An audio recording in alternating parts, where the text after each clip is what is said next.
خدمت شما دوستان عزیز، امیدوارم حالتون خوب باشه.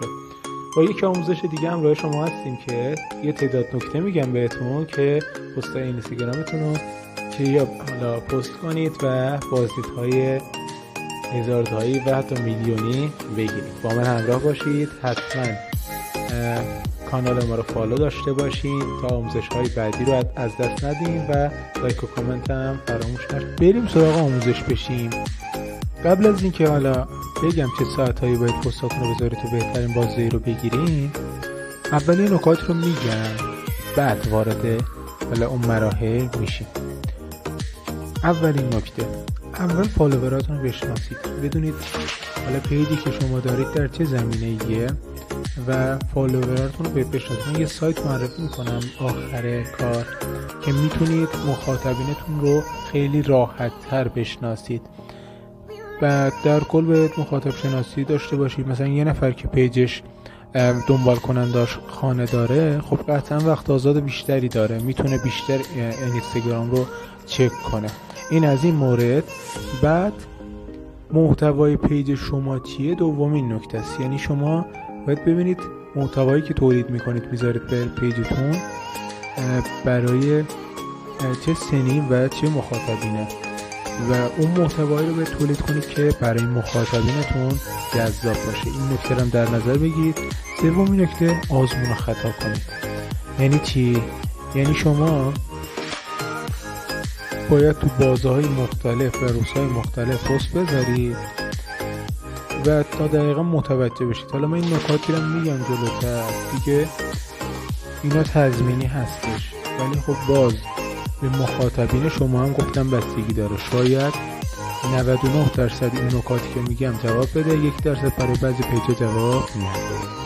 این برای پیجای مناسبه که نیازمند آزمون خطا تا حالا به نتیجه برسن و یه کاری هم میتونن کنن، از فالووراشون نظر سنجی بگیرن، ببین آقا تو چه بازه‌های بیشتر اینستاگرام رو چک میکنن و هستن.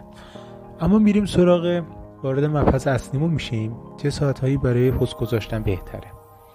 حالا تحقیقاتی انجام شده، یه تحقیقاتی انجام دادن و به این نتیجه رسیدن که این بازهایی که میگم رو توضیح هم میدم. مثلا بازه زمانی 7-9 صبح فالوورها خب تازه از خواب بیدار شدند و دوست دارن که حالا بررسی کنن اینستاشون رو ببینن که چه خبر بوده و از قبل، ولی خب ممکنه تعدادشون هم زیاد نباشه دیگه، چون سر کار برن و این موارد هست و بازدهی نگیرید. این از این مورد. 7-9 صبح میتونید پست بذارید ولی خب نصف بازدید میگیرید، نه کامل. بازدهی نصفه، 1/2. اما بازه زمانی 11 تا 14 ظهر، این بازه خب زمان استراحت و نهاره دیگه. فالوورایی که تو حالا محل شغلشون دارن کار میکنن، حالا تو وقت استراحتشون اینستاگرام سر میزنن. بعد نکته ای که هست، محتوای تصویری عکسی پست کنید، چون ممکنه فالوورها فیلم نبینن، وقت نکنن. این از این مورد. بازه سوم، بازه زمانی 5 تا 7، وقت تمام شدن کار و برگشتن به خونه است.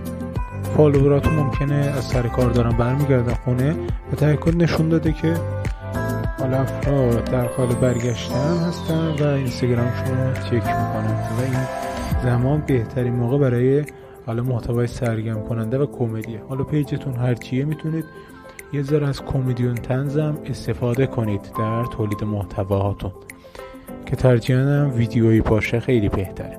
بعد ما بازه زمانی 9 تا 1 شب، تجربه نشون داده حالا بهترین زمان پست گذاشتن و موثرترین زمانه که حالا بین 9 تا 1 شبه. چرا؟ چون فالوورها در حال استراحتن و دارن اینستاگرام رو چک میکنن، بررسی میکنن و بهترین بازدهی رو شما میتونید کسب کنید. اگه حالا قراره ویدیوی آموزشی پست کنید، این زمان بهترین زمانه دیگه. مردم بررسی میکنن، فالووراتون میکنن، لایک و کامنت میذارن و این فرصت هم از دست ندید که حالا پیجتون جوریه، فالووراتون دنبال کننده و شاغل آقا هست. اما چند تا حالا برای پست گذاشتن تو اینستاگرام میگم بهتون که اینا هم میتونه کمک کننده باشه بهتون.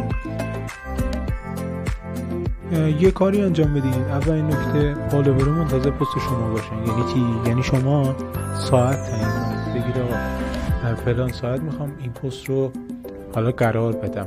این باعث میشه که درگیری ذهنی ایجاد میکنه تا مخاطبینتون و باعث میشه اون ساعت به خاطر پست شما آنلاین بشن و ویدیوهای بیشتری از شما رو ببینن. این از این مورد. و یه نکته دیگه، سعی کنید در روز چند تا پست نذارید، همون یه دونه بذارید کافیه، چون میخواید چند تا بذارید دیگه برای مخاطبتون جذابیت ایجاد نمیکنه. این از این مورد. هر پست هم دو زمان خودش منتشر کنید دیگه، یعنی زمان داره طبق بازهای زمان که گفتم بهتون. بعضی حالا پست گفتیم موقعیتی هستن، یعنی توی زمان خاص باید انتشار پیدا کنه. یعنی محتوایی که مربوط به تابستونه، الان فصل زمستونه، شما محتوای تابستانی بذاره، خب قطعا واسه نمیگیره دیگه، طبیعیه. مثلا شما پیج لباس داری، تو زمستون یا لباسهای تابستانی بذاره، خب قطعا نتیجه نمیگیری و فالوورات هم خب این موضوع رو ببینن کم کم جذابیت داره پیجتون و بازدهیش میاد پایین و محتوای دست و دیگر شما رو به راحتی حالا پیدا نمیکنن و داخل اکسپلور نمیبرن شما.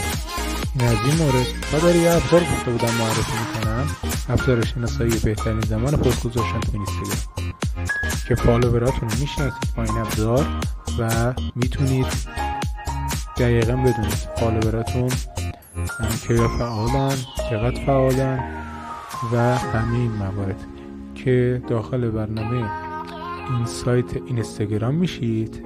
همین داخل برنامه اینستاگرام و تمام اطلاعات حالا مربوط به فالوورها و مخصوصا بیشترین تایمی که فعالیت میکنن رو میتونید ببینید. و گفتیم دیگه بخش اینسایت، بخش آدانس برید و حالا قسمت های فالوورها رو ببینید که فعالیت کاربراتون چیه. این هم از این مورد. و حتی میگه بهتون چند درصد از فالوورها مردن و چند درصد خانم.